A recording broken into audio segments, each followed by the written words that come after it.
अपना ज्ञान बढ़ाइए। प्रश्न, न्यू वर्ल्ड सिंड्रोम क्या है? उत्तर, इस समय देश की बड़ी आबादी न्यू वर्ल्ड सिंड्रोम से प्रभावित है।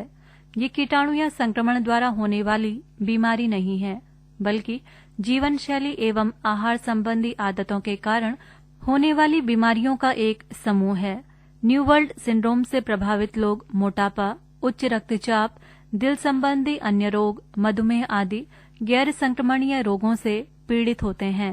न्यू वर्ल्ड सिंड्रोम के लिए पश्चिमी भोजन विशेष रूप से जिम्मेदार हैं।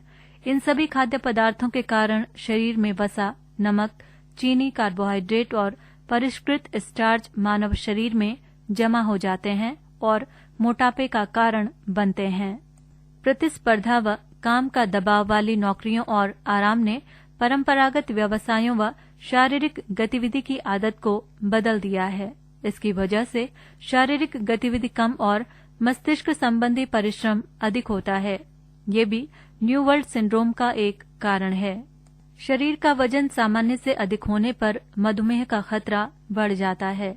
अनियंत्रित मधुमेह के कारण हाई ब्लड प्रेशर, दिल का दौरा, मस्तिष्क स्ट्रोक, अंधापन, किडनी फेल्योर व नर्वस सिस्टम को क्षति पहुंचने आदि जैसी गंभीर समस्याएं हो सकती हैं। अधिक वजन वाले लोगों में स्लीप एपनिया की गंभीर बीमारी हो सकती है। ये एक सांस संबंधी बीमारी है जिसमें नींद के दौरान सांस लेने की प्रक्रिया रुक जाती है। नींद की समस्या के अलावा उच्च रक्तचाप व हार्ट फेलियर की समस्या हो सकती है। प्रश्न, वोट बैंक क्या है? उत्तर, भारत में चुनावों में प्रत्येक राजनीतिक दल या उम्मीदवार अपने पक्ष में अधिक से अधिक मतों का समर्थन प्राप्त करने का प्रयास करता है। इसके लिए जाति, धर्म, क्षेत्र आदि का सहारा लिया जाता है तथा किसी विशेष वर्ग के अधिकांश मतों का स्थायित्व लिए हुए समर्थन प्राप्त कर लेता है।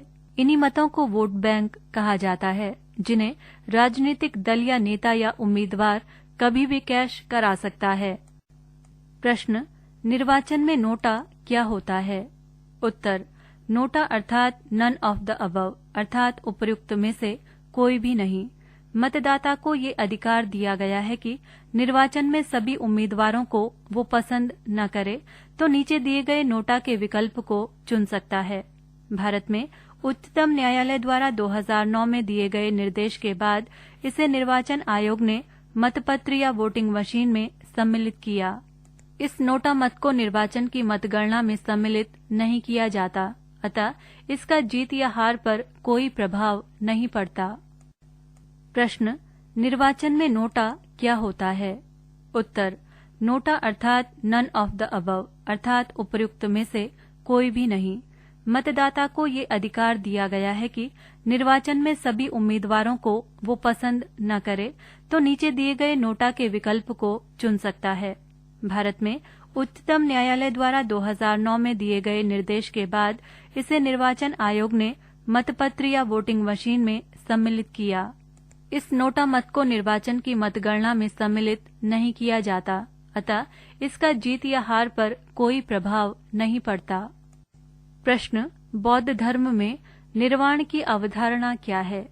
उत्तर, बुद्ध ने निर्वाण को मन की उस परम शांति के रूप में वर्णित किया है जो तृष्णा, क्रोध और दूसरी विषादकारी मन स्थितियों से परे है। ये शांति तभी प्राप्त होती है जब सभी वर्तमान इच्छाओं के कारण समाप्त हो जाएं और भविष्य में पैदा हो सकने वाली इच्छाओं का जड़ से नाश हो जाए। निर्वाण में तृष्णा और द्वेष जड़ से समाप्त हो जाते हैं, जिससे मनुष्य सभी प्रकार के कष्टों या संसार में पुनर्जन्म के चक्र से छूट जाता है। प्रश्न, स्वेट शेयर्स क्या होते हैं? उत्तर, स्वेट इक्विटी शेयरों से तात्पर्य ऐसे शेयरों से है जो कंपनी के कर्मचारियों या किसी अन्य को रियायती मूल्य पर आवंटित किए गए हों या फिर कोई प्रौद्योगिकी अथवा बौद्धिक संपदा अधिकार कंपनी को उपलब्ध कराने या कोई अन्य मूल्य संवर्धन करने के एवज में निःशुल्क या रियायती मूल्य पर कंपनी द्वारा उपलब्ध कराए जाते हैं। प्रश्न, स्क्रैमजेट रॉकेट इंजन क्या है? उत्तर, स्क्रैमजेट सुपरसोनिक इंजन है। ये रॉकेट को 5 मैक या उससे ऊपर उड़ने में सहायता देती है। भारतीय अंतरिक्ष अनुसंधान संगठन अर्थात इसरो ने 28 अगस्त 2016 को स्क्रैमजेट इंजन का सफल परीक्षण किया। भारत ने स्क्रैमजेट इंजन का परीक्षण कर अमेरिकी स्पेस एजेंसी नासा की बराबरी कर ली है। स्क्रैमजेट इंजन का प्रयोग केवल रॉकेट के वायुमंडलीय चरण के दौरान ही होता है। ये ईंधन के साथ प्रयोग होने वाले ऑक्सीडाइजर की मात्रा को घटाकर प्रक्षेपण लागत को कम करने में मददगार है। इन इंजनों में कोई गतिशील भाग नहीं होता है। स्क्रैमजेट इंजन ऑक्सीजन को द्रवित कर सकता है और इसे रॉकेट या जहाज में संग्रहित कर सकता है। रॉकेट के कुल भार में 86% द्रव्यमान ईंधन प्रणोदक का होता है और उसमें भी कुल ईंधन का 70% ऑक्सीडाइजर अर्थात तरल ऑक्सीजन होता है। यदि ऑक्सीडाइजर की जगह वायुमंडल में मौजूद ऑक्सीजन का उपयोग किया जाए तो इतना भार लेकर जाने की आवश्यकता नहीं रह जाएगी। इससे लागत तो घटेगी ही, रॉकेटों की कार्यक्षमता भी काफी बढ़ जाएगी। पृष्ठ संख्या 167।